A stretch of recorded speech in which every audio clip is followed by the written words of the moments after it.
But when the starting lineups are announced, I am really surprised that many of my favorite players are no longer on the team. Deuce Staley, Hugh Douglas, James Thrash, Corey Simon, all gone. I want to ask when, why, but don't, fearing my father and brother will think I'm not a true fan anymore, which they said would happen when I first moved to Baltimore with Mickey and gave up my season ticket. To my surprise, the Birds are also not playing in Veterans Stadium, but at Lincoln Financial Field, just like Jake had said. Somehow they have built an entire stadium since last season, and I must have missed all the hype because I was stuck in the bad place. Still, something does not seem right to me. Where is Lincoln Financial Field? I try to ask nonchalantly when the commercials come on after the first series. My father turns his head and stares at me, but does not answer my question. He hates me. He looks repulsed, like it is a chore to sit in the family room watching the game with his mentally messed up son. It's in South Philadelphia, just like all the other stadiums, my brother says too quickly. Good Krabby Snacks, Mom. Can you see Lincoln Financial Field from the vet? I ask. The vet's gone, Jake says.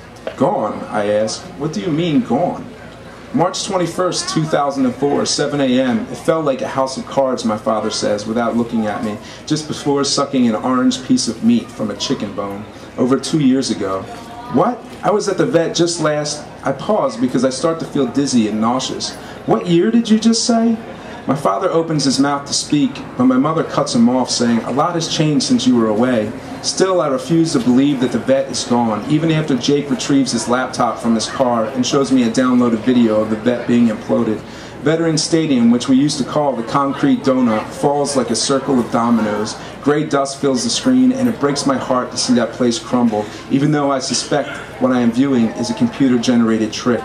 When I was a boy, my father took me to many Phillies games at the vet, and of course there were all the Eagles games with Jake, so it is hard to believe that such a big monument to my childhood could be destroyed while I was in the bad place.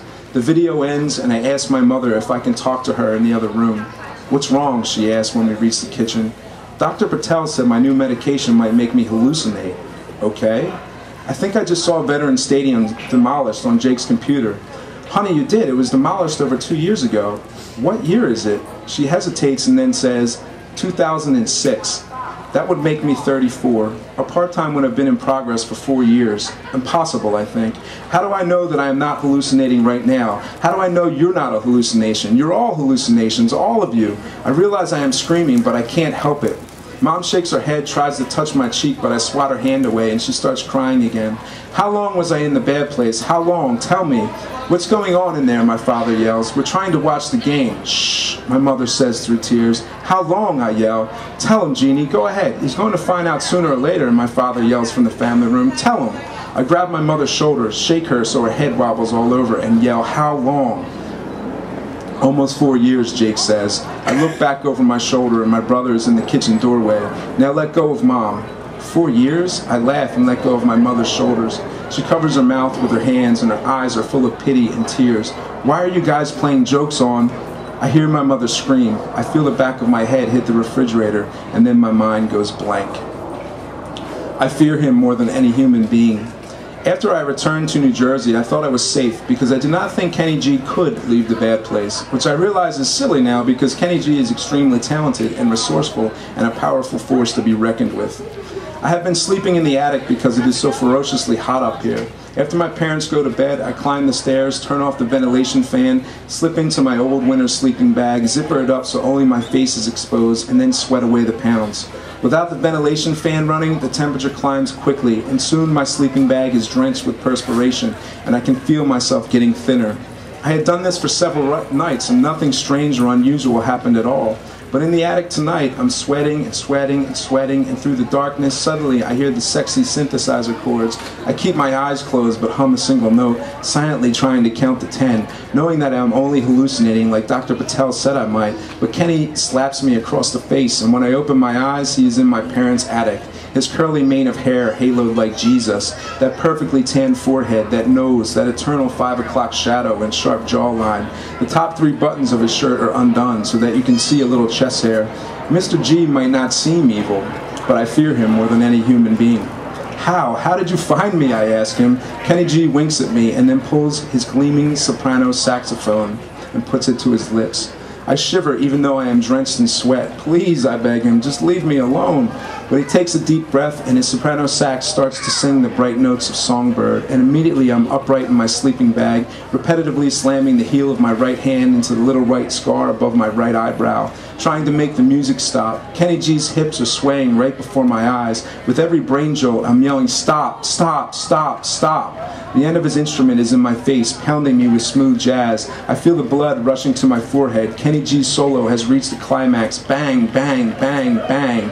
And then my mother and father are trying to restrain my arms, but I'm screaming, "Stop playing that song, just stop, please." When my mother gets knocked down to the floor, my father kicks me hard in the stomach, which makes Kenny G vanish and kills the music.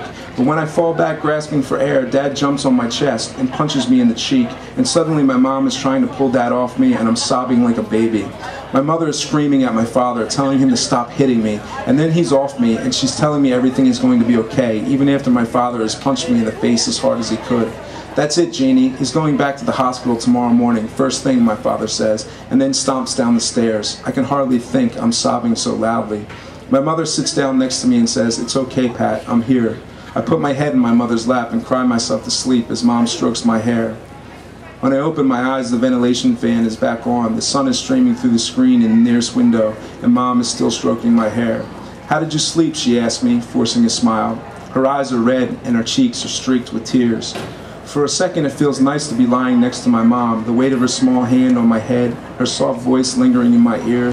But soon the memory of what happened the night before forces me to sit up, and then my heart is pounding and a wave of dread courses through my limbs.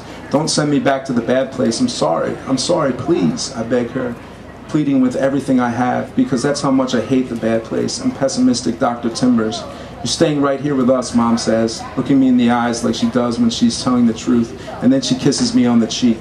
We go down to the kitchen where she cooks me some delicious eggs scrambled with cheese and tomatoes, and I actually swallow all of my pills because I feel I owe it to Mom after knocking her down and upsetting my father.